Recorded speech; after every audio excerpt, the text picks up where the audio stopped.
वासुदेवाय। ओम नमो भगवते वासुदेवाय।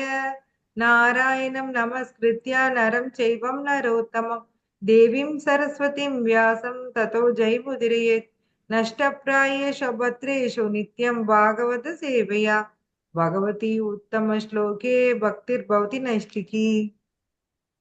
பகவத்கீதை 10ஆம் அத்தியாயம் 4 to 5 ஸ்லோகம்.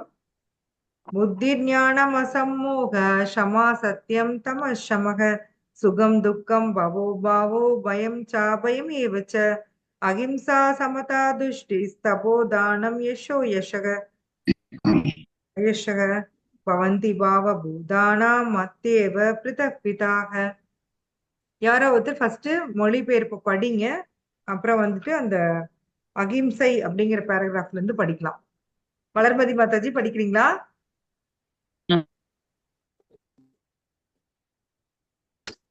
என்னமோ சொல்றீங்க.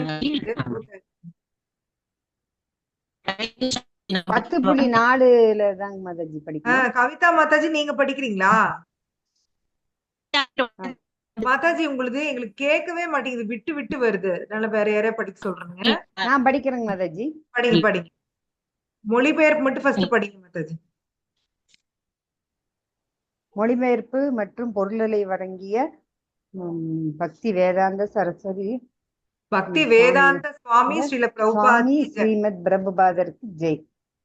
புத்தி, ஞானம், ஐயம், மயக்கத்திலிருந்து விடுதலை, மன்னித்தல், வாய்மை, புலனடக்கம், மன அடக்கம், சுகம், துக்கம், பிறப்பு, இறப்பு, அச்சம், அச்சமின்மை, அஹிம்சை, சமத்துவம், திருப்தி, தவம், தானம், புகழ் மற்றும் இகழ்ச்சி என உயிர்வாளிகளிடம் காணப்படும் பல்வேறு குணங்கள் அனைத்தும் என்னால் படைக்கப்பட்டவையே.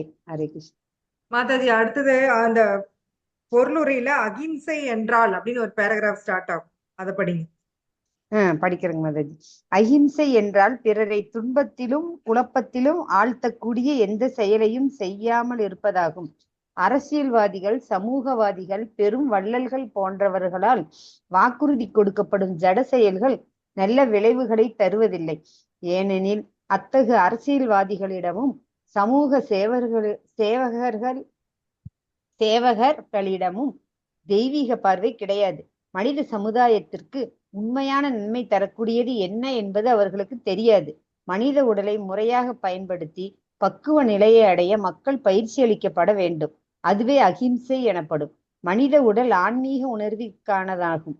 எனவே அந்த முடிவிற்கு உதவாத அனைத்து இயக்கங்களும் கழகங்களும் மனித உடலுக்கு உண்மையில் ஹிம்சையே அளிக்கின்றனர்.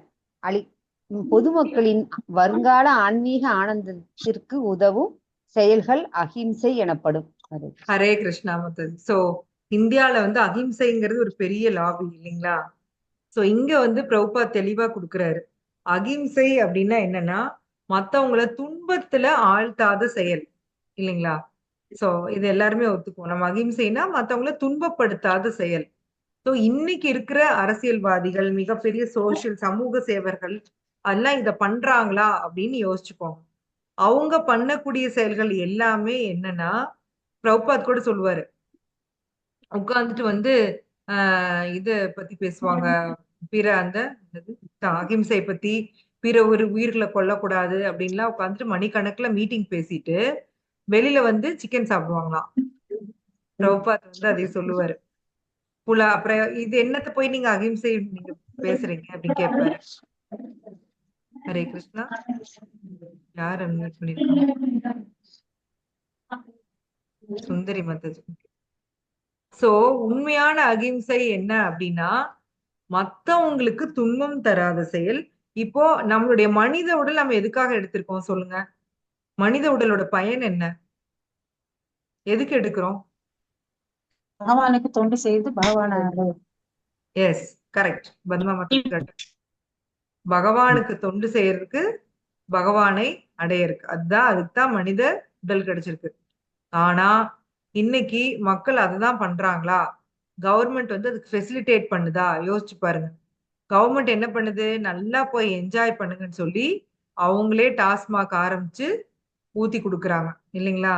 நல்லா என்ஜாய் பண்ணுங்க. அது வேற டைம் ரெஸ்ட்ரிக்ஷன் பண்ணது கூட புதிய எல்லாம் மாத்தி எல்லா டைமும் மக்களுக்கு வந்து நல்ல கிடைக்கிற மாதிரி மக்கள் அப்ப அவ்வளவு நல்லா பண்ணிட்டு இருக்காங்க. இதெல்லாம் டார்கெட் ஃபிக்ஸ் பண்ணிக்கிறாங்க மாதாஜி, அதுதான் கொடுமை. என்னங்க மாதாஜி? டார்கெட் ஃபிக்ஸ் பண்ணிக்கிறாங்க, இத்தனை கோடி அதுதான் கொடுமை. இது என்ன கம்மி ஆயிடுச்சுங்கிறாங்க, கொடுமை. சாதனை பண்ண மாதிரி. இத்தனை கோடி வசூல், போன வருஷம் இத்தனை கோடி வசூல் ஆச்சு, இந்த வருஷம் அதை விட ஜாஸ்தி வசூல் பண்ணணும். சோ இதெல்லாம் உண்மையான அகிம்சையா? யோசிச்சு பாருங்க. அந்த ஆக்சுவலி அந்த ட்ரிங்க்ஸ் எடுக்கிறது என்னன்னா, தன்னுடைய உண்மையான நிலையை மறக்கறதுக்கு தான் ஒருத்தர் எடுக்கிறாங்க. அந்த தனக்கு இப்ப பௌதிக உடல்ல ஒரு துன்பம் இருக்கு, அந்த துன்பத்தை தற்காலிகமா மறக்கறதுக்காக அவங்க வந்து அந்த ட்ரிங்க்ஸ் எடுக்கிறாங்க இல்லைங்களா? அந்த தற்காலிகமா ஒரு இன்பம் கிடைக்குது அப்படின்னு நினைச்சிட்டு அவங்க எடுக்கிறாங்க. அதுக்கு வந்து நம்ம கவர்மெண்ட் வந்து ஃபெசிலிட்டேட் பண்ணி தருது. அப்புறம் வெவ்வேறு மக்களுக்கு வந்து அது ஃப்ரீயா பண்ணி தரேன், இதை ஃப்ரீயா பண்ணி தரேன் அப்படின்னு சொல்லி ஃபெசிலிட்டேட் பண்றாங்க. ஆனா இதெல்லாம் வந்து உண்மையிலேயே வந்து அகிம்சை கிடையாது. சமுதாயத்துக்கு நன்மை தரக்கூடியது என்ன அப்படிங்கறதே அவங்களுக்கு தெரியல. மனுஷ உடல் அப்படிங்கறதே வந்து ஆன்மீகம் பத்தி பேசணும். இல்லைன்னா நமக்கும் மிருகத்துக்கும் எந்த வித்தியாசம் கிடையாது இல்லைங்களா? இன்னைக்கு கூட ஒருத்தர் சொல்லிட்டு இருந்தாங்க, ஒரு டெய்லி வெளியில வந்தா நாய்க்கு வந்து பிஸ்கட் வைப்பாங்களாமா. அந்த நாய் பாத்தீங்கன்னா இவங்க வந்து எங்க போனாலும் கூடவே வருது. சோ மனுஷங்க கூட வந்து 1000 பாலிடிக்ஸ் பேசுவாங்க மாதாஜி, ஆனா நாய் பாருங்களேன் எவ்வளவு ஒரு நல்லா இருக்குது அப்படின்னு சொல்லி சொன்னாங்க. ஆமா, அது நான் கூட பாத்திருக்கேன். நிறைய பேர் அதனால நாய் வளர்த்திட்டு நாய் மேல சொத்தெல்லாம் எழுதி வச்சுட்டு போறாங்க அப்படின்னு சொல்லி நாங்க பேசிட்டு இருந்தோம். சோ மனுஷ உடல்ல இருந்துட்டு நாம ஆன்மீக உணர்வு இல்லைன்னா நமக்கும் அந்த நாய்க்கு என்ன வித்தியாசம் சொல்லுங்க? நம்மளோட நாய் பெட்டரா தானே இருக்கு இல்லைங்களா? நாம பெட்டரா நாய் பெட்டரான்னு வக்கீல பார்த்தா சமயத்துல நாயே பரவாயில்லையா இல்லைங்களா? அது கூட நன்றி, எப்பவுமே நன்றியோட இருக்கு. அந்த ரத்தன் டாட்டாவோட நாய் கூட போட்டிருந்தாங்க இல்லையா மாதாஜி? அவர் இறந்தோனையும் படிச்சீங்களா பத்மா மாதாஜி? தலையாட்டிட்டு உயிரை விட்டுருச்சு அப்படின்ட்டு. இதே பொண்டாட்டி வந்து பொண்டாட்டி எப்படி பண்ண முடியுமா சொல்லுங்க? புருஷன் போனா வந்து உயிரை விடுவாங்களா? இல்ல, பிராக்டிக்கலா முடியாது. நம்ம யாரையும் நம்மளே முடியாது, பிராக்டிக்கலா முடியாது. சோ மனுஷ உடல் அப்படிங்கிறது வெறும் மிருக வாழ்க்கை வாழ்றதுக்கு இல்ல. நமக்கு நம்ம ஆன்மீகம் எடுத்துக்கலைன்னா நமக்கும் மிருகத்துக்கும் எந்த விதமான வித்தியாசமும் இல்லை. சோ அதையெல்லாம் அத வந்து ஒருத்தருக்கு ப்ராப்பரா கொடுக்கறதா வந்து அகிம்சை. இல்லைன்னா உண்மையிலே நீங்க வந்து உங்க குழந்தைக்கு அவனுக்கு வேணுங்கிற சாப்பாடு, ட்ரெஸ், கல்வி எல்லாமே நீங்க கொடுக்குறீங்க. ஆனா ஆன்மீக கல்வி கொடுக்கல அப்படின்னா நீங்க அவனை ஹிம்சை பண்றீங்கன்னு அர்த்தம். சரிங்களா? நல்லா புரிஞ்சுக்கோங்க. நீங்க உங்க குழந்தைங்களுக்கு எல்லாமே கொடுத்துருக்கீங்க. நீங்க நினைக்கிறீங்க நான் தான் பெஸ்ட் ஃபாதர், நான் தான் பெஸ்ட் மதர் நினைக்கிறீங்க. நான் வாழ்நாள் ஃபுல்லா கஷ்டப்பட்டு சம்பாரிச்ச சொத்தைங்க நான் ஒரு பைசா கூட செலவு பண்ணாம அப்படியே சேர்த்து வச்சு என் குழந்தைக்கு, என் பேர குழந்தைக்கு என்ன வச்சிருக்கேங்க அப்படின்னு நீங்க சொல்லலாம். நீங்க அப்ப உண்மையிலேயே உங்க குழந்தைக்கு நல்லது பண்றீங்களா, கெட்டது பண்றீங்களா சொல்லுங்க? கெட்டதுதாங்க மாதாஜி பண்றாங்க. கெடுதல்தான் மாதாஜி பண்றோம். ஆன்மீக பயிற்சி இல்லைன்னா எதுவுமே செய்ய முடியாதுங்க மாதாஜி. ஆன்மீக பயிற்சி இல்லைன்னா நீங்க தங்கமா அவனுக்கு கொடுத்தாலும் அவன் சந்தோஷமா இருக்கவே மாட்டான். இன்னும் கொடுக்கணும், இன்னும் வேணும். அப்படி நீங்க சேர்த்து வச்சா கூட உங்க பையன் என்ன சொல்லுவானா, எங்க அம்மா அப்பா எனக்கு என்ன வச்சாங்க, எனக்கு ஒண்ணுமே செய்யல அப்படிதான் சொல்லுவான். எவ்வளவு வேணா சேர்த்து வச்சு பாருங்க. சோம்பேறித்தனம் பண்றது மாதாஜி, அந்த காசோட அருமை தெரியாது. எஸ், அத கண்டபடி செலவு பண்ணி அதை எப்படியாவது செலவு பண்ணுன்னு சொல்லி பயங்கரமா சென்ஸ் கிராட்டிபிகேஷன்ல போய் தானே அந்த பையன் அழிச்சுக்குவான். அதான் நடக்கும். சோ இதே உங்க குழந்தைக்கு நீங்க ஆன்மீக உணர்வு கொடுத்து சொத்தே சேர்த்து வைக்கலனா கூட அவன் ஹாப்பியா இருப்பான்.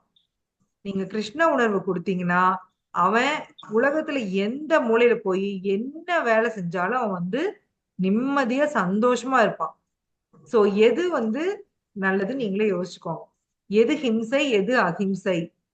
சோ மக்களுக்கு நீங்க கூப்பிட்டு கோடி கோடியா பணம் கொடுத்தாலோ, நிறைய சாப்பாடு கொடுத்தாலோ, துணிமணி கொடுத்தாலோ அதெல்லாம் வந்து அகிம்சை கிடையாது. அதெல்லாம் ஹிம்சை தான். எப்ப அவனுக்கு கிருஷ்ணா கான்சியஸ் கொடுக்குறீங்களோ அதுதான் உண்மையான அகிம்சை. அதான் வந்து இங்க பிரபுபாத் கொடுத்திருக்காரு. அடுத்ததா வந்து சமதா. நெக்ஸ்ட் பேராகிராஃப் படிங்க மாதாஜி. வளர்மதி மாதாஜி அடுத்த பேராகிராஃப் நானே படிக்கிறேன். படிங்க. சமதா சமத்துவம் என்பது விருப்பு வெறுப்புகளிலிருந்து விடுபட்ட நிலையை குறிக்கும். மிகுந்த பற்றுதல், மிகுந்த துறவு இரண்டுமே விரும்பத்தக்கதல்ல. இந்த ஜட உலகினை விருப்பு வெறுப்பின்றி ஏற்றுக்கொள்ள வேண்டும். கிருஷ்ண உணர்வின் முன்னேற்றத்துக்கு சாதகமானவை அனைத்தும் ஏற்றுக்கொள்ளப்பட வேண்டும். பாதகமானவை அனைத்தும் நிராகரிக்கப்பட வேண்டும். இதுவே சமதா, சமத்துவம் எனப்படும். கிருஷ்ண பக்தன் எதையும் நிராகரிப்பதில்லை, எதையும் ஏற்றுக்கொள்வதும் இல்லை. கிருஷ்ண உணர்வினை செயல்படுத்துவதற்கு அது உபயோகமானதா என்பதை பொறுத்ததே அவனது முடிவு. ஹரே கிருஷ்ணா. தேங்க்யூ மாதாஜி. இல்லைங்க இருங்க. சமத்துவம். சமத்துவம் அப்படின்னா இதுல கொடுத்திருக்காங்க விருப்பு வெறுப்பு ரெண்டுலயும் ஈக்குவலா இருக்கணும். ஆக்சுவலி வந்து கிருஷ்ணாவும் அர்ஜுனாவோட சொல்றாரு இல்லைங்களா, ஈக்குவலா இருக்கணும், எல்லாத்தையும் சமமா பார்க்கணும். எங்க பார்த்தோம் ஞாபகம் வருதா? சீதோஷ்ட சுகதுக்கம் அப்படின்னு துக்கதா ஆகம பாயினோ அனித்யா மாத்திர ஸ்பர்ஷாஸ்து கௌந்தேய சீதோஷ்ண சுக துக்கதா ஆகம பாயினோ அனித்யா தாம் திதிஷஸ்வ பாரதா. அப்படின்னா என்ன அர்த்தம்னா, எப்படி வந்து குளிர் வெப்பம் அது மாதிரி மாறி மாறி வருதோ அது மாதிரி உனக்கு வர இன்ப துன்பத்தில நீ பொறுத்துக்கோ அர்ஜுனா. ஏன்னா இதெல்லாம் புலன்களின் தொடர்பாலேயே வருது. சோ பகவான் தெளிவா சொல்றாரு, நாம இன்பம் நினைக்கிறது இன்பம் கிடையாது, துன்பம் நினைக்கிறது துன்பம் கிடையாது. என்னுடைய புலன்கள் சொல்லுது உனக்கு நீ இது செஞ்சீனா இது இன்பம், நீ இது செய்யலினா உனக்கு துன்பம் இல்லைங்களா?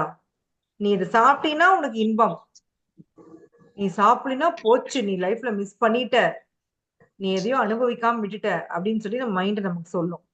சோ இன்பம் துன்பம் அப்படிங்கறதுல நம்ம மைண்டோட ட்ரிக். அதனால ரெண்டுலயுமே வந்து சமமா இரு. ஒரே நிமிஷம் தம்பி, எனக்கு ஒரு டவுட் கூப்பிட்டேன்டா தம்பி. நான் இப்ப கிளாஸ் இருக்கிறேன், அப்புறமா கூப்பிட்டுமா? 8 o'clock மேல கூப்பிடுறேன். ஓகே ஓகே தம்பி. சோ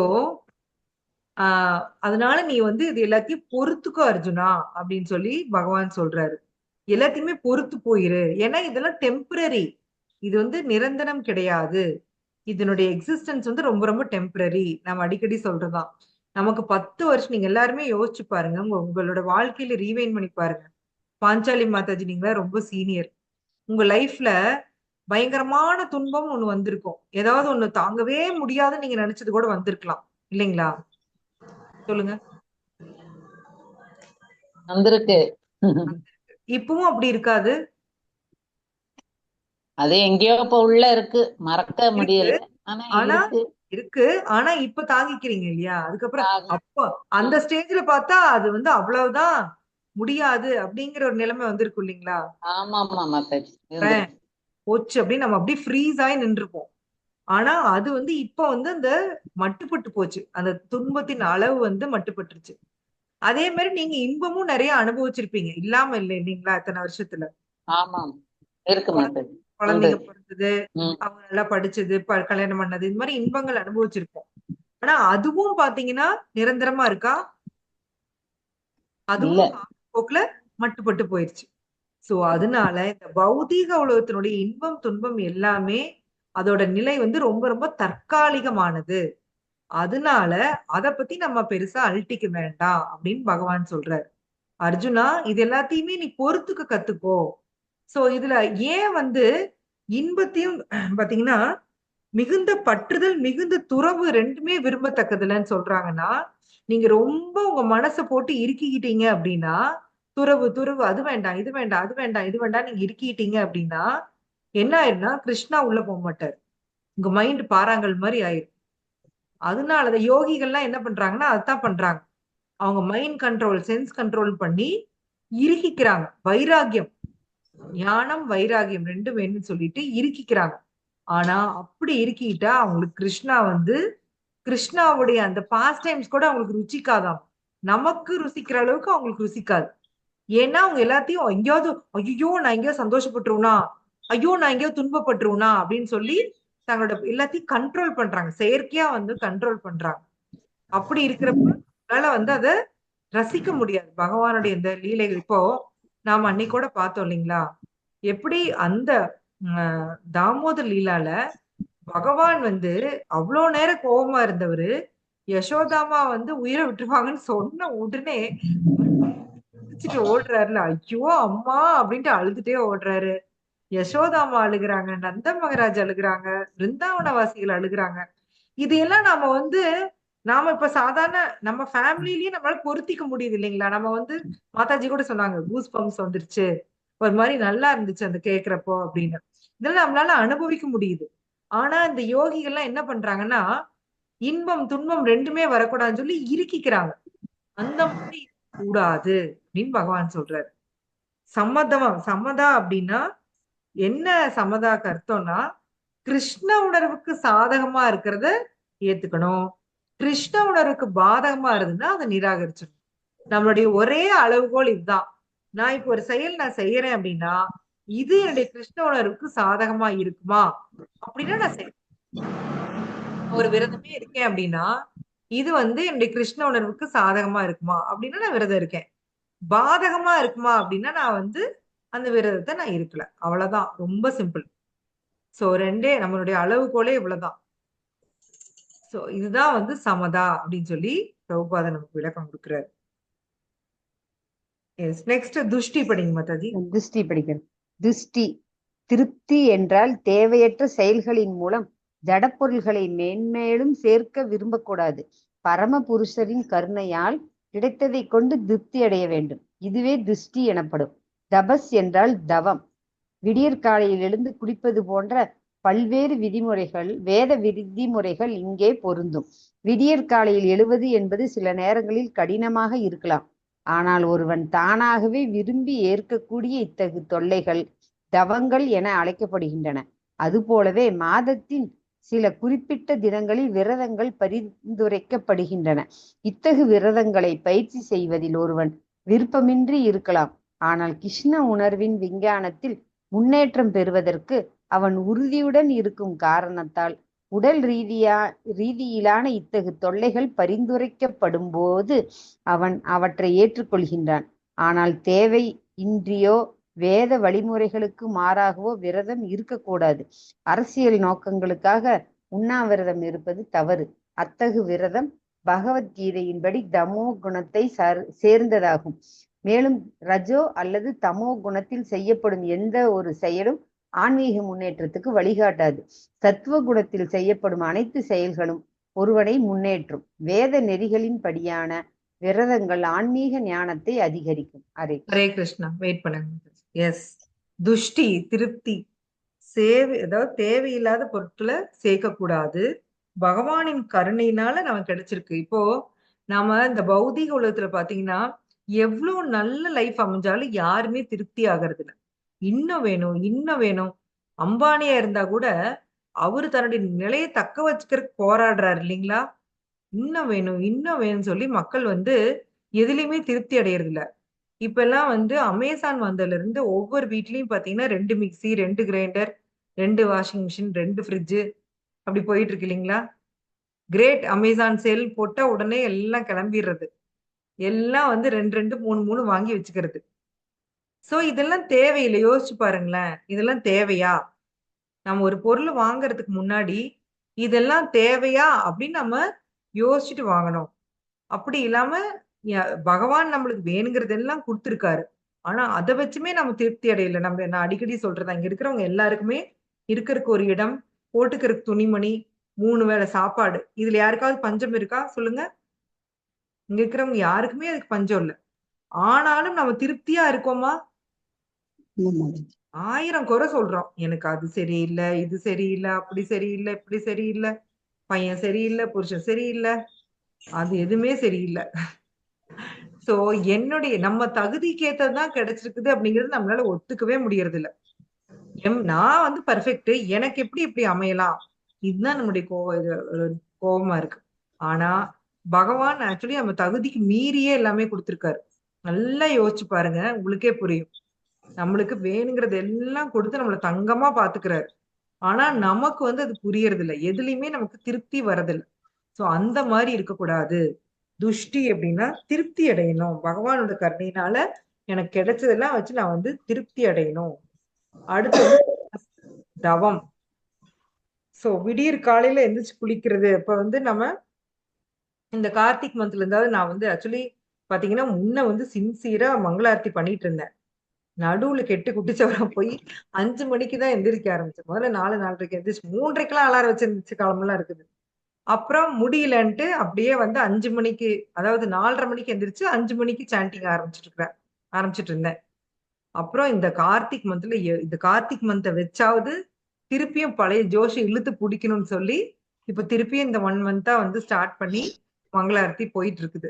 நம்ம கஷ்டம்தான். அந்த 4 மணிக்கு அலாரம் அடிக்கிறப்ப ஐயோ எதுக்குடா இந்த அலாரம் அடிக்குது, இனிமே இப்பதான் தூங்குன மாதிரி இருக்கே அப்படியே உடம்பு கெஞ்சும். ஆனா நமக்கு உள்ளுக்குள்ள இது வந்து இந்த செயல் பகவானுக்கு பிடிக்கும் இல்லைங்களா? நான் காலையில எந்திரிச்சு எனக்கு முன்னாடி எனக்கு மெயினா என்ன பிரபுபாத் சொல்லியிருக்காரு, அதனால செய்யணும். அந்த ஒரு ஆசையில தான் வந்து நான் திருப்பி ஸ்டார்ட் பண்ணேன். சோ இது பகவான் எந்திரிச்சு நம்ம பாக்குறது ஒரு நல்ல ஒரு இதுதான் அப்படின்னு சொல்லிட்டு நான் வந்து இப்போ 4 o'clock எந்திரிச்சோன்னா 4:30 ஆயிரும் என்னோட வேலையில முடிக்க. 4:30 to 5 வந்து அந்த பூஜை பண்ணிட்டு மங்களாரத்தி எல்லாம் முடிச்சுட்டு 5 o'clock as usual sanding. 5 to 6:30 அப்புறம் மறுபடியும் ஒரு half an hour வந்து பகல்ல பண்ணிடுவேன். சோ இதெல்லாம் வந்து நம்ம வாலண்டியரா நாம ஏத்துக்கக்கூடிய தபஸ். அதே மாதிரி நீங்க எல்லாருமே காலையில சாண்டிங் பண்ணிட்டு இருக்கீங்க இல்லைங்களா? பண்றீங்க தானே? ஆமா ரெண்டு மாதாஜி. 2 மணி நேரம் 1.5 மணி நேரம் 2 மணி நேரம் பண்றீங்க தானே? ஆமா மாதாஜி. எல்லாருமே ஆல்மோஸ்ட் பண்றீங்க. சோ இதுவும் நம்ம வாலண்டரியா ஏத்துக்கிட்ட ஒரு தபஸ் இல்லைங்களா? அந்த நேரம் நம்ம எப்படி என்ன வேணா பண்ணலாம். தூங்கலாம், இல்ல ஏதாவது வீட்டு வேலை செய்யலாம், என்ன வேணா செய்யலாம். ஆனா நாம அந்த டைம பகவானுக்காக நம்ம ஒதுக்குறோம். ஏன்னா அந்த காலையில பிரம்ம முகூர்த்தத்துல பகவானுடைய இந்த ஹரே கிருஷ்ணா மகா மந்திரம் சொல்றப்ப பாத்தீங்கன்னா நமக்கும் வந்து எவ்வளவோ நமக்கு சொல்ல தெரியாத பெனிஃபிட் நமக்கும் கிடைக்குது. இல்லைன்னா நம்ம அடுத்த நாள் நம்ம சாண்ட் பண்ண மாட்டோம். நாம நினைக்கிறோம் என்ன நான் சாண்டிங் பண்றது என்னால பர்ஃபெக்ட்டா பண்ண முடியல, என்னோட மனசு அங்கேயும் இங்கேயும் போகுது அப்படிலாம் நம்ம நினைக்கிறோம். இருந்தாலும் நமக்கும் ஒரு சாண்டிங் நம்ம பண்ற சாண்டிங்ல ஏதோ ஒரு ருச்சி நமக்கு கிடைச்சுக்கிட்டே இருக்கு. அதனாலதான் நம்ம தொடர்ந்து 3 வருஷம் கிட்டத்தட்ட நீங்களா 3-4 வருஷமா பண்ணிட்டு இருக்கிறீங்க.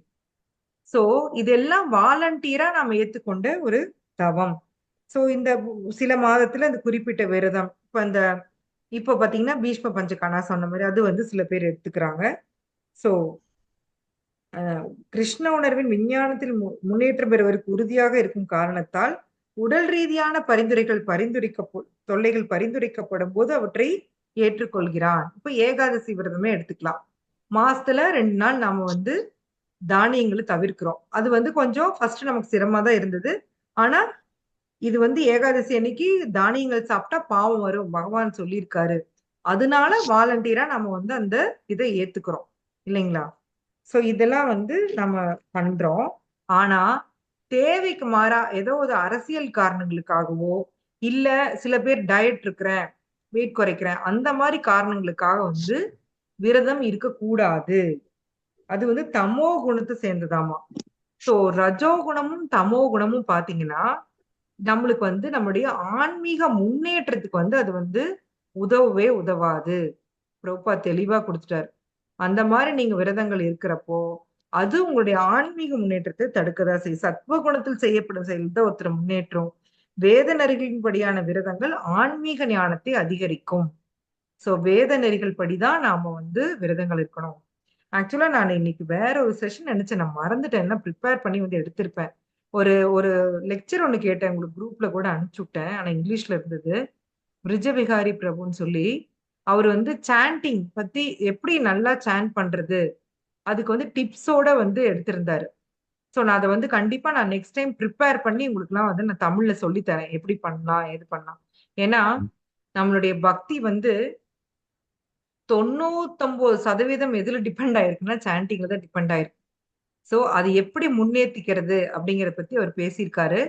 சோ நெக்ஸ்ட் டைம் எனக்கு ஞாபகப்படுத்துங்க. நான் கண்டிப்பா இந்த வர ஃப்ரைடே என்னால கிளாஸ் எடுக்க முடியாது. ஏன்னா நம்ம வீட்ல தாமோதர பூஜை. சோ நெக்ஸ்ட் டியூஸ்டே வந்து நான் ப்ரிப்பேர் பண்ணிட்டு வந்து உங்களுக்கு எடுக்கிறேன். சரிங்களா? சோ இதுதான் வந்து தவம் பத்தி. அடுத்தது தானம். வேற யாரா படிக்கலாம்? வளர்மதி மாதாஜி விட்டுருங்க. நெக்ஸ்ட் வேற யாரு? கவிதா மாதாஜி ட்ரை பண்றீங்களா? படிச்சு பாக்குறீங்களா? படிக்கிறேன் மாதாஜி, கேக்குதான்னு படி சொல்லுங்க. படிங்க. ஹரே கிருஷ்ணா. மொழிபெயர்ப்பு மற்றும் பொருளுரை இல்ல இல்ல வழங்கிய இல்ல தெய்வ திரு ஆ இந்த சாபா வேண்டாமா? தா- தானத்தை பொறுத்தவரை அதுல இருந்து படிங்க. ம். தானத்தை பொறுத்தவரையில் ஒருவன் தனது வருமானத்தில் 50% சில நல்ல காரியங்களுக்காக கொடுக்க வேண்டும். கேக்குது கேக்குது, படிங்க. அத்தகு நல்ல காரியம் என்ன? கிருஷ்ண உணர்வோடு செய்யப்படும் காரியங்களே நல்ல காரியங்கள். இவற்றை நல்ல காரியங்கள் என்று சொல்வதை விட மிகச்சிறந்த நல்ல காரியங்கள் என்று சொல்லலாம். கிருஷ்ணர் நல்லவர் என்பதால் அவருக்காக செய்யப்படும் காரியங்களும் நல்லவையே. தானம் என்பது கிருஷ்ண உணர்வில் ஈடுபட்டுள்ள நமருக்கு கொடுக்கப்பட வேண்டும். வேத இலக்கியங்களின்படி தானம் அந்தணர்களுக்கு கொடுக்கப்படுவது ஆகும். வேத வழிமுறைகள் முறையாக பின்பற்றாவிட்டாலும் இப்பயிற்சி இன்றும் வழக்கத்தில் உள்ளது. தானம் அந்தணர்களுக்கு வழங்கப்பட வேண்டும் என்று வலியுறுத்தப்படுகிறது. ஏன்? மாதாஜி ஏன்ங்கிறதோட காணாம போயிட்டீங்களே. மாதாஜிக்கு ஆசையா இருக்கு, ஆனா உங்களோட நெட்வொர்க் ஒத்துழைக்க மாட்டேங்குது. வந்துருச்சு மாமி. படிங்க. ஏனுக்கு அப்புறம் எங்களுக்கு கேட்கல.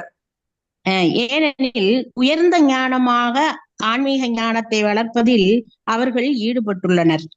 ஒரு பிராமணன் தன் வாழ்நாள் முழுவதையும் பிரம்மனை புரிந்து கொள்வதற்காக அர்ப்பணிக்க வேண்டியவன். பிரம்ம ஜனாதிதி பிரம்மண பிரம்ம ஜனாதிதி பிராமணா ஜானாதிதி பிராமண பிரம்மனை அறிந்தவன் பிராமணன் என்று அழைக்கப்படுகிறான். இவ்வாறாக உயர்ந்த ஆன்மீக சேவையில் எப்போதும் ஈடுபட்டுள்ள பிராமணர்களுக்கு தங்களது வாழ்க்கை தேவைகளுக்காக வேலை செய்ய நேரமில்லை என்பதால் தானம் பிராமணர்களுக்கு வழங்கப்படுகிறது. வேத இலக்கியங்களின்படி துறவரம் மேற்கொண்டுள்ள சந்நியாசிகளுக்கும் தானங்கள் வழங்கப்பட வேண்டும். சந்நியாசிகள் வீடு வீடாக சென்று யாசிக்கின்றனர். பணத்திற்காக அல்ல, தொண்டிற்காக. இல்லறத்தில் இருப்பவர்களை அறியாமையின் மயக்கத்தில் இருந்து எழுப்புவதற்காக அவர்கள் வீடு வீடாக செல்வது மரபு. குடும்ப விஷயங்களில் ஈடுபட்டுள்ள இல்லறத்தினர் கிருஷ்ண உணர்வை வளர்ப்பதே வாழ்வின் உண்மையான நோக்கம் என்பதை மறந்திருப்பதால் அவர்களின் இல்லங்களுக்கு யாசகர்கள் சென்று அவர்களை கிருஷ்ண உணர்வில் உற்சாகப்படுத்துவது சந்நியாசிகளின் கடமையாகும். விழித்தெழுந்து மனித வாழ்வில் தான் பெற வேண்டியதை ஒருவன் அடைய வேண்டும் என்று வேதங்கள் கூறுகின்றன. அதற்கான ஞானமும் வழிமுறையும் சந்நியாசிகளால் வழங்கப்படுகின்றன. எனவே தானம் என்பது சந்நியாசிகள், அந்தணர்கள் மற்றும் நல்ல காரியங்களுக்கு மட்டுமே வழங்கப்பட வேண்டும், மனதிற்கு தோன்றிய காரியங்களுக்கு அல்ல. ஹரே கிருஷ்ணா. அடுத்தது படிச்சிருங்க மாதாஜி. படிச்சிருங்க. யசஸ், புகழ். சிறந்த பக்தனே மிகவும் புகழ் பெற்றவன் என்னும் பகவான் சைத்தன்யரின் கருத்திற்கு ஏற்ப ஒருவன் புகழ் பெற வேண்டும். அதுவே உண்மையான புகழ். ஒருவன் கிருஷ்ண உணர்வில் சிறந்த மனிதனாக ஆகி அது மற்றவர்களால் அறியப்படும் போது அவன் உண்மையான புகழை பெறுகிறான். அத்தகு புகழை அடையாதவன் இகழ்ச்சியுடையவன் ஆவான். இத்தகு குணங்கள் இந்த அகிலம் முழுவதும் மனித சமுதாயத்திலும் தேவர்களின் சமுதாயத்திலும் காணப்படுகின்றன. மற்ற லோகங்களில் காணப்படும் பல்வேறு விதமான மனிதர்களிடமும் இத்தகு குணங்கள் உள்ளன. கிருஷ்ண உணர்வில் முன்னேற்றம் அடைய விரும்புவனுக்கு இத்தகு குணங்கள் அனைத்தையும் கிருஷ்ணரே கொடுக்கிறார். இருப்பினும் அக்குணங்கள் அவன் உள்ளிருந்து வளர்க்க வேண்டும். பரமபுருஷரின் பக்தி தொண்டில் ஈடுபட்டிருப்பவன் பரமபுருஷரின் ஏற்பாட்டின்படி எல்லா நற்குணங்களையும் வளர்த்துக் கொள்கிறான். நல்லவையோ தீயவையோ நாம் காணும் எல்லாவற்றின் மூலமும் கிருஷ்ணரே. கிருஷ்ணரிடம் இல்லாத எதுவும் இந்த ஜட உலகில் தோன்ற முடியாது. இதுவே ஞானம். ஒவ்வொன்றும் வெவ்வேறு விதமாக நிலை பெற்றிருந்தாலும் எல்லாம் கிருஷ்ணரிடம் இருந்தே வெளிப்படுகின்றன என்பதை நாம் உணர வேண்டும். ஹரே கிருஷ்ணா. ஹரே கிருஷ்ணா. தேங்க்யூ மாதாஜி. ஹரே கிருஷ்ணா. சோ தானம் பத்தி பிரபுபாதர் சொல்றாரு. ஒருவன் தனது வருமானத்தில் 50% சில நல்ல காரியங்களுக்காக கொடுக்க வேண்டும். நம்ம அது கூட பார்த்திருக்கோம் இல்லைங்களா? ரூப கோஸ்வாமி எப்படி தன்னோட சொத்தை டிவைட் பண்ணாருன்னு சொல்லி பிரபுபாத் இதுல எழுதியிருப்பாரு. ஒரு இதுல நான் படிச்சுக்கிறேன். சோ அவர் இப்படிதான் 50% வந்து தானம் கொடுத்துருவாரு. ஒரு 10% சொந்தக்காரங்களுக்கு, 10% ஏதோ அந்த மாதிரி பிரிச்சு கொடுப்பாரு. யோசிச்சு பாருங்க, நம்ம வருமானத்துல 50% கொடுக்குறோமா தானம்? நமக்கே பத்த மாட்டேங்குது இல்லைங்களா? இல்ல மாதாஜி, நம்ம கொடுக்கறது இல்ல. நம்ம வருமானம், அதாவது இந்த பௌதிக உலகத்துல என்ன ஆச்சுன்னா, எவ்வளவு காசு கைக்கு வந்தாலும் காணாம போயிருது இல்லைங்களா?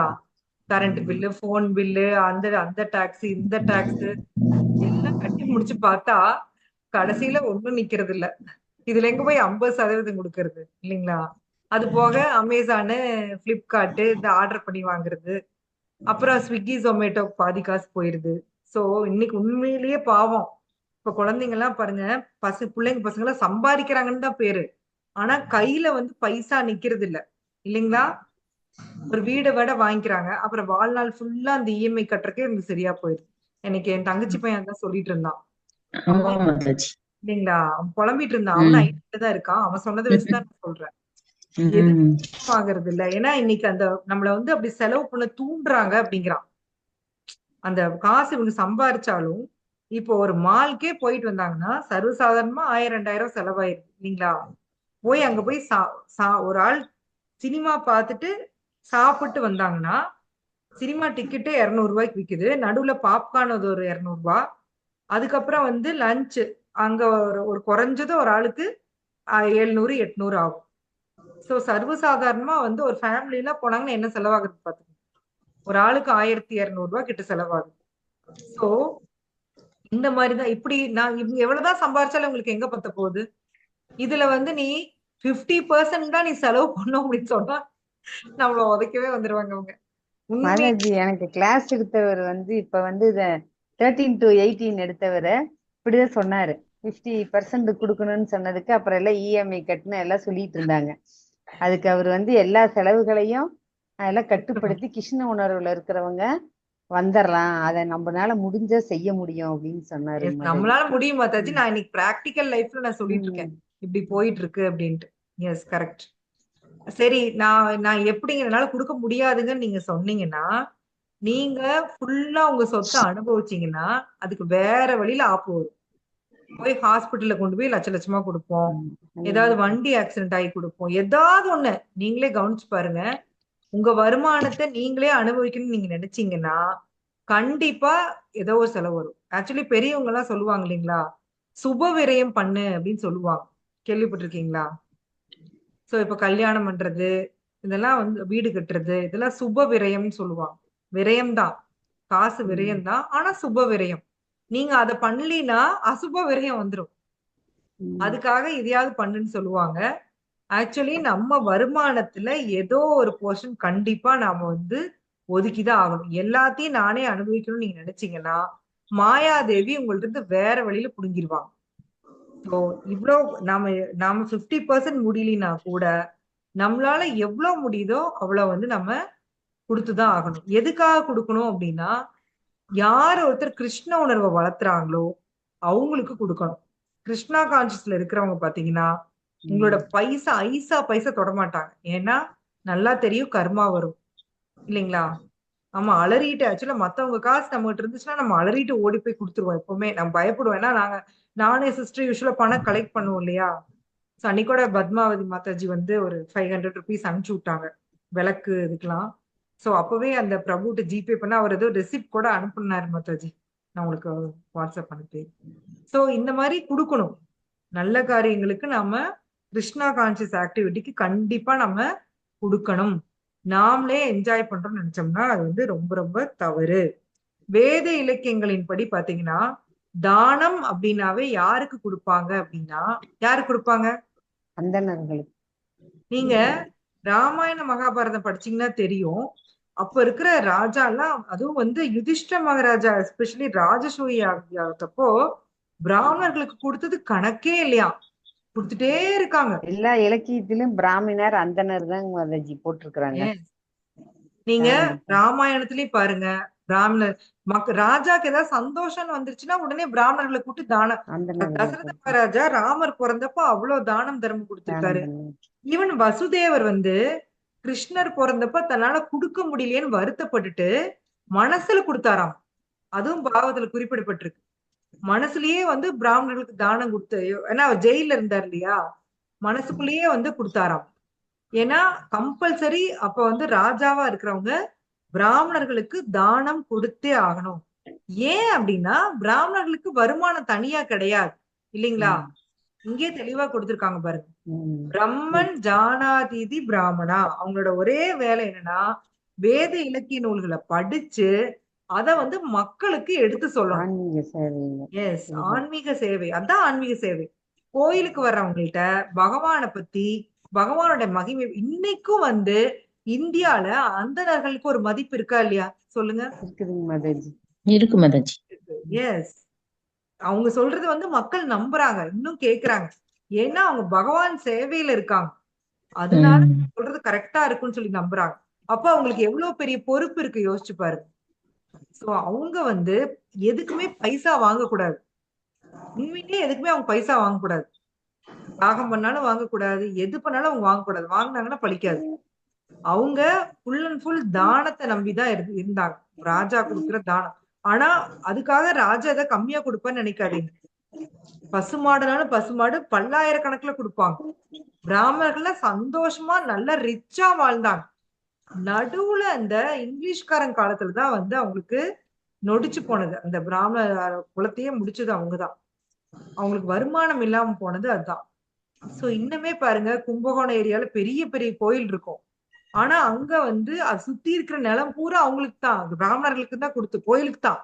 ஆனா அது யாருமே கரெக்டா பராமரிக்காதனால இன்னைக்கு அந்த கோயில்களுக்கு வந்து ஒரு விளக்கு வைக்கிற கூட காசு இல்லாம கஷ்டப்படுறாங்க. அங்க இருக்கிற ஒவ்வொரு கோயில்ல பாத்தீங்கன்னா சில பிராமணர்கள் வந்து சத்தியத்துக்கு கட்டுப்பட்டு வேலை செய்வாங்க. அவங்களாம் இப்படி இருந்தாங்க, ஒல்லியா, பார்க்கவே பாவமா இருந்துச்சு. சில கோயில்கள்ல நான் சொல்றேன். சோ இங்க இருக்கிற நிறைய பேர் வந்து அதுக்காக பணம் சேகரிச்சு கூட கொடுக்குறாங்க. சோ முன்ன காலத்துல இது தானம்ங்கிறது நடைமுறையிலே இருந்தது. இப்பதான் மக்களுக்கு வந்து தனக்கு பணம் சம்பாதிக்கிறது எதுக்குன்னா தான் என்ஜாய் பண்ண இல்லைங்களா, தான் தன்னுடைய குடும்பம் என்ஜாய் பண்ணணும். ஈவன் இப்ப பேரண்ட்ஸ்க்கு கொடுக்கற கூட மனசு வர மாட்டேங்குது தானம் கொடுக்கறது இல்லைங்களா. கூட வைஃப் கேள்வி கேக்குறா, எதுக்கு உங்க அம்மா கொடுக்குற, எதுக்கு உங்க அம்மா கொடுக்குற, வெட்டி செலவு, உன்னை நடக்குது மாதாஜி இதெல்லாம். உன்னை கஷ்டப்பட்டு படிக்க வச்சாங்க, வளர்த்துனாங்க, சோறு போட்டு வளர்த்துனாங்க. அவங்க தங்களோட உழைப்ப பூரா கொட்டி உனக்கு பண்ணிருக்காங்க. திருப்பி பண்ண வேண்டியது உன்னோட கடமை இல்லையா? அவங்களுக்கு இப்ப உழைக்க முடியல, வயசாயிருச்சு. அவங்கள பாக்குறதே வந்து ஏதோ ஒரு பெரிய இது மாதிரி சொல்றது எவ்வளவு தப்பு. சோ முதியோர் இல்லத்துலாம் போய் பார்த்தா அவங்கள பார்த்தா பாவமா தான் இருக்கு. ரிஜெக்டட் ஃபீலிங், அவங்களுக்கு வந்து ரிஜெக்டட் ஃபீலிங்.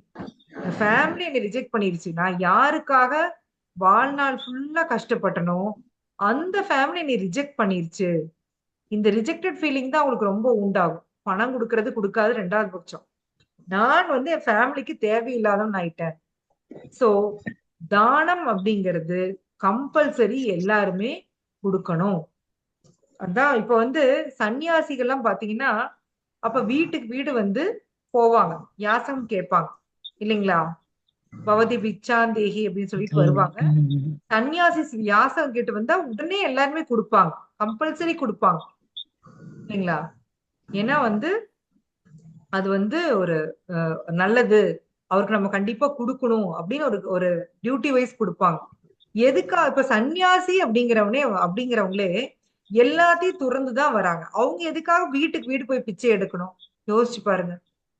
அவங்க ஆக்சுவலி அவங்க ஒரு மரத்துக்கடியில உட்கார்ந்தா கூட மக்கள் அவங்களை தேடி வந்து எல்லாமே கொடுத்துருவாங்க. ஆனா அவங்க எதுக்காக வீட்டுக்கு வீடு போறாங்க அப்படின்னா ஆன்மீக ஞானத்தை அவங்களுக்கு கொடுக்கறதுக்காக. நீங்க ஒரு சன்னியாசி வந்தாருன்னா நம்ம வீட்டுக்கு கூப்பிட்டு உபசரிச்சு அவர் கை கால் கழுவ தண்ணி கொடுத்து அவரை உட்கார வச்சு சாப்பாடு போடுவோம், அவர் சொல்ற உபதேசங்களை நம்ம கேட்போம். அந்த மாதிரி வீட்டுக்கு வீடு போய் பகவானை பத்தி உபதேசிக்கிறதா ஒரு சன்னியாசியோட டியூட்டி. அத வந்து அதுக்காக தான் அவங்க வீட்டுக்கு வீடு போறாங்களே ஒழிய அவங்க சாப்பிடறக்காக கிடையாது. அவங்க இப்ப ஒரு கிரகஸ்தா பாத்தீங்கன்னா அந்த பௌதீக அந்த வேலையிலேயே மூழ்கி போய் அவங்களுக்கு பகவானை நினைக்கிறதுக்கே நேரம் இருக்காது. காலையில எந்திரிச்சு நைட்டு படுக்கிற வரைக்கும் ஓடுன்னு ஓடிக்கிட்டே இருப்போம். சோ அப்படி ஓடுறவங்கள இருங்க எங்க ஓடுறீங்க, கொஞ்சம் நில்லுங்க, பகவானை பத்தி விஷயங்களை கேளுங்க அப்படின்னு அறிவுறுத்துறது தான் வந்து ஒரு சன்னியாசியினுடைய வேலை. சோ விழித்தெழுந்து மனித வாழ்வு தான் பெற வேண்டியது ஒரு அடைய வேண்டும். சோ அதுதான் வந்து அவங்க பண்றாங்க. சோ தானம் கொடுத்தீங்கன்னா யாரு கொடுக்கணும்னா சன்னியாசிக்கும் அந்தணர்களுக்கு மட்டும்தான் கொடுக்கணும். அத வந்து தெளிவா பிரபுபாதன்னு குறிப்பிடுறாரு. அடுத்தது யசஸ், புகழ். யாரு உண்மையிலேயே புகழ் வாய்ந்தவங்க அப்படின்னா பக்தன் தான். சைத்தன்ய மகாபிரபுவே சொல்றாராமா, ஒருத்தன் புகழ் பெற வேண்டும். உண்மையான புகழ் என்னன்னா, ஒருத்தன் கிருஷ்ணா கான்சியஸ்ல இருந்து சிறந்த மனிதனாகி மற்றவர்களால், இப்ப பிரபுபாத்தை விட யாராவது புகழ் வாய்ந்தவங்க யாராவது இருக்க முடியுமா? சொல்லுங்க பாப்போம். யாராவது இருக்காங்களா? ஈவன் மகாத்மா காந்தி கூட இந்த உலகம் மறந்துருச்சு இல்லைங்களா? அவருடைய இந்த அக்டோபர் 2 மட்டும்தான் நினைப்பாங்க. ஆனா பிரபுபாதரை ஒவ்வொரு இஸ்கான் ஆலயத்திலும் தினம் ஜெய பிரபுபதா, ஜெய பிரபுபதா, பிரபுபதா, ஜெய பிரபுபதா. பக்தர்கள் வந்து ஜெய ஜெய பிரபுபாத் அப்படின்னு சொல்றப்போ எல்லாருமே ஒரு செகண்ட் தங்களை மறந்து பிரபுபாதர் நினைக்கிறாங்க. சோ அவர் அளவுக்கு யாராவது புகழ் வாய்ந்தவர்கள் இருக்க முடியுமா? சொல்லுங்க. சான்ஸே இல்லை எனக்கு தெரிஞ்சு. நீங்க எவ்வளவு பெரிய பணக்காரரா இருக்கலாம், ஆனா நீங்க இந்த உடலை விட்டு போயிட்டீங்கன்னா உங்களை எல்லாரும் மறந்தே போயிருவாங்க, அவ்வளவுதான். ஆனா ஒரு பக்தன் பாருங்க எப்பவுமே புகழ் வாய்ந்தவனா இருக்கிறான். அதுதான் வந்து இங்க பிரபுபாத் கொடுத்திருக்காரு. இந்த குணங்கள் எல்லாம் யாருங்க பாத்திரத்தை போட்டு உடைக்கிறது? பாத்திரத்தை உடைக்கிறவங்க மியூட் பண்ணிக்கோங்க மாதாஜி. எஸ். சோ இந்த குணங்கள் எல்லாமே எல்லா இடத்துலயும் இருக்கு. மனித சமுதாயத்துல இருக்கு, ஈவன் தேவர்கள் சமுதாயத்துல கூட இது எல்லாமே இருக்காம். இது புது நியூஸ் இல்லைங்களா? தேவர்கள் சமுதாயத்துல கூட இந்த குணங்கள் அனைத்தும் இருக்கு. என்னென்ன அப்படின்னா புத்தி, ஞானம், அசமூக, சமா, சத்தியம், சம, சமக, இது எல்லாமே வந்து தேவர்கள்ட்ட இருக்கு. எல்லா மற்ற லோகத்துல இருக்கிற எல்லா மனிதர்கள்ட்டையும் இது இருக்கு. நீ கிருஷ்ணா கான்சியஸ்ல இருந்து இருக்கிறவனா இருந்தா என்ன புரிஞ்சுக்கணும்னா, இது எல்லாமே கிருஷ்ணா தான் கொடுக்கிறாரு. இதுதான் புரிஞ்சுக்கணும். பகவான் இதுதான் சொல்றாரு, இதெல்லாம் நான் தான் கொடுக்கிறேன் அப்படிங்கிறாரு. இது எல்லாம் வந்து ஏதோ வந்து நான் வந்து ஒரு நல்லவனா இருக்கிறேன், நான் நல்லது ஃபாலோ பண்றேன் அப்படின்னா அது ஏதோ தானா எனக்கு வந்து நம்ம நினைக்க கூடாது. இது எல்லாத்துக்கும் மூலம் யாரு? கிருஷ்ணர். இதெல்லாம் நான் தான் எல்லாம் குணங்களே அவன் உள்ளிருந்து வளர்க்க வேண்டும். சோ பகவானோட பக்தி, இப்ப நீங்க வந்து எனக்கு வந்து பொறுமை வேணும், எனக்கு வந்து புகழ் வேணும், எனக்கு திருப்தி வேணும், நான் இனி அப்படின்னு உட்கார்ந்து நீங்க ஜபம் பண்ண தேவையில்லை. நீங்க கிருஷ்ணா கான்சியஸ் ஆக்டிவிட்டியில ஈடுபட்டீங்கன்னாவே ஆட்டோமேட்டிக்கா என்ன ஆகும்னா இதெல்லாம் சைட் பை சைடு எஃபெக்ட் மாதிரி வர ஆரம்பிச்சிடும்.